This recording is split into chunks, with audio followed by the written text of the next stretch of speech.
ब्रह्मांडीचे भोने कमळते सुंदर, पाकोळ्या साचार चार तेथे. औत हाट स्थूळ अंगुष्ट सूक्ष्म पूर्वार्ध कारण जानरय्या.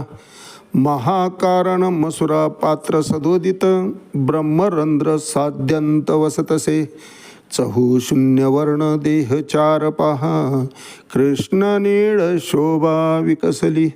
ज्ञानदेव म्हणे आता फार म्हणू काय, सहस्रदळी निश्चय आत्मा असे.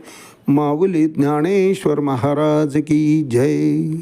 एक तरी बोबी अनुभवावी या ज्ञानयज्ञात श्रीमद भगवद्गीता अध्याय 7 ज्ञानविज्ञान योग, त्यातल्या 14वा क्रमांकाचा श्लोक आणि माऊलींनी ज्ञानेश्वरी अध्याय 7मध्ये 97 क्रमांकाच्या ओवीचं केलेलं भाष्य, याचं आज आपण चिंतन करणार आहोत. दैवी ही एषा गुणमयी मम माया दुरत्यया, मामेव ये प्रपद्यन्ते माया मेतान तरन्ति ते. अर्थात पराप्रकृती म्हणजेच जीव, यात सर्व चेतन आले अर्थात, आणि अपरा प्रकृती म्हणजे सर्व जड यांचा समावेश होतो. या दोन्ही प्रकृती, परा आणि अपरा, या दोन्ही प्रकृती भगवंताच्या शक्तीचे अंग आहेत महाराज. म्हणून भगवंताची परा प्रकृती म्हणजे जीव भगवंताच्या शक्तीचं अंश असल्यामुळं ते दिव्य असतं. परंतु दिव्य असलं तरी भौतिक शक्तीशी झालेल्या संयोगाने त्याची मूळ पराशक्ती आच्छादित होते. जसं देह आपला जड आहे, त्यात असणारा जीव हा चेतन आहे. मग जीव हा परा झाला आणि देह हा जड झाला. मग जडाशी संयोग झाल्यामुळं देहामुळं तो जीव झाकला जातो आणि देह म्हणजेच मी असा समज तो करून घेतो. म्हणजे ही माया शक्ती आहे. आणि भौतिक शक्तीशी झालेल्या या संयोगाने जीवाची मूळ पराशक्ती जी आहे ती झाकली जाते. ही झाकणारी शक्ती म्हणजे माया आहे. तिला अस्तित्व नाही तरी माया ही भासते. मा म्हणजे नाही आणि या म्हणजे जी नाहीच आहे परंतु भासते, ती माया. तिची व्याख्याच तशी आहे महाराज. नुसतीच भासत नाही तर ती कार्यही करते. कारण फक्त ब्रह्मतत्व म्हणजे ईश्वरी शक्तीनंच ती भासमानही होते. जसं आपण आता शरीराचं उदाहरण बघितलं. शरीर जड आहे, जीव चेतन आहे, परा आहे जीव, पण तरीसुद्धा तो म्हणतो मीच शरीर आहे. हे मायेचा असर आहे महाराज. माया असंच कार्य करते. कारण मायेचं वर्णन करताना संतांनी तेच केलं आहे की ब्रह्म ते माया, माया तीची ब्रह्म, ब्रह्म तीची माया, माया तीची ब्रह्म, अंग आणि छाया जया परी. आपल्या शरीराचं आपल्या सावलीशी जे नातं आहे ते ब्रह्माचं मायेशी आहे. वास्तविक सावली चेतन नाही. तिला मारलं, झोडलं, तोडलं तरी ती तुटत नाही, काहीच होत नाही. कारण तिचं फक्त अस्तित्व दिसतंय आपल्याला, परंतु ती भासमय आहे, आपली आहे. म्हणून ती खोटी आहे का? नाही. कारण आपलं अंग असल्याशिवाय त्याची सावली पडत नाही. तसं ब्रह्म असल्याशिवाय माया प्रकटच होत नाही. आणि म्हणून मायेपासून प्रभावित झाल्यामुळेच, तिच्या प्रभावामुळेच, तिच्याच प्रभावातून जीव सहसा सुटत नाही.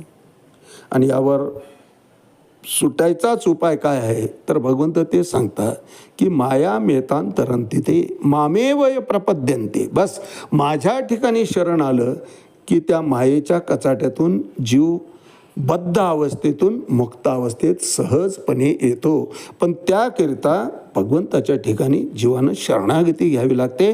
सर्व भावे भगवंताच्या चरणी लीन व्हावं लागतं. त्याच्यावर तितका श्रद्धेनं, तितका विश्वासानं, त्याच्या निष्ठेनं आमचा भाव ठेवावा लागतो. यावर भाष्य करताना माऊली ज्ञानेश्वरी अध्याय 7 ज्ञान विज्ञान योग 97 क्रमांकाच्या वेळीत म्हणतात, येथ एकची लीला तरले जे सर्व भावे मज वजले तया ऐलीच थडी सरले माया जाड. अनन्य भाव भगवंताच्या ठिकाणी हवा असतो. म्हणून आपण चिंतन केलं नाही की निष्ठेनं, श्रद्धेनं, आस्थेनं, आंतरिक ओढीनं भगवंताच्या ठिकाणी शरण जावं लागतं. तितकी ओढ निर्माण व्हावी लागते. तेची माझे हित करीती सकळ. बस माझं जे काही कल्याण करायचं ते भगवंतच करतील, संतच करतील, इतका विश्वास त्यांच्या ठिकाणी ठेवला की मग मायाचा काय चमत्कार होतो त्याचं वर्णन माऊली या ओळीत करतायत की येथं एकची लीला तरले. लीला म्हणजे लीलया म्हणजे सहजपणे तरून जायचं असेल तर काय करायचं, जे सर्व भावे मज भजले. माझ्या ठिकाणी ज्यांनी विश्वास ठेवला, पूर्ण श्रद्धा ठेवली, निष्ठा ठेवली, माझंच चिंतन केलं, मी म्हणजे सर्वस्व आहे, हा माझाच विस्तार आहे आणि जीवसुद्धा हा माझाच अंश आहे, असा भाव जीवाच्या ठिकाणी जेव्हा निर्माण होतो तया ऐलीच थडी सरले माया झाड. ते मग माया नदी तरून जायचा प्रश्नच येत नाही. कारण माया नदी नाहीच आहे. मग ती नदी, ती मायेचं जे लागते अस्तित्व जाणवतं त्याच्या ऐल थडीकडंच नदी पार करण्याचा तर प्रश्नच येत नाही. तयाचे जीवित ऐल थडी आले जे सर्वस्वे मज भावे भजले.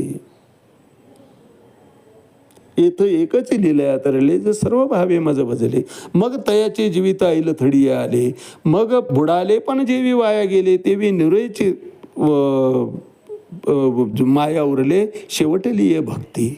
ही भक्ती भगवंताच्या ठिकाणी, ही श्रद्धा निर्माण झाली की मग त्या माया नदीचा ओलांडण्याचा सुद्धा प्रश्न येत नाही. कारण त्यावेळेस कळतं की हे सर्व भासमय होतं.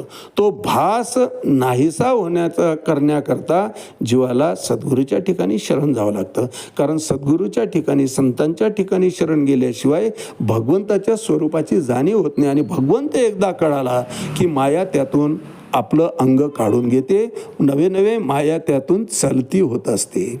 भगवंतच तिला आदेश देतात, बाई आता तुझं काही इथं काम नाही, कारण त्यानं सर्व भाव माझ्या ठिकाणी स्थिर केलेला आहे. जे सर्व भावे मज बदले तया ऐलीच थडी सरले माया जाड. इथं एकच लीलया उरले तरले जे सर्व भावे मज भजले तया ऐलीच थडी सरले माया झाड. माया नदी ओलांडायचा सुद्धा प्रश्न येत नाही. कारण नाहीच आहे, तिला ओलांडायची कुठून, पण ती नाहीच आहे हे कळण्याकरता भगवंताच्या ठिकाणी शरण जावं लागतं. हे सगळं माया झाड आहे आणि हे सगळं खोटं आहे, रचित आहे. आणि त्यातून बाहेर पडायचं तर भगवंताच्या ठिकाणी जीवाने शरणागती घ्यायला पाहिजे. म्हणून माऊली ते वर्णन करतात. भगवंत अर्जुनाला तेच सांगतात की येथं एकच लीला तरले जे सर्व भावे मज भजले तया ऐलीच थडी सरले माया झाड. आज याच ठिकाणी थांबूया. रामकृष्ण हरी पुंडलिक वरदय हरी विठ्ठल. श्री ज्ञानदेव तुकाराम पंढरीनाथ भगवान की जय. माऊली ज्ञानेश्वर महाराज की जय.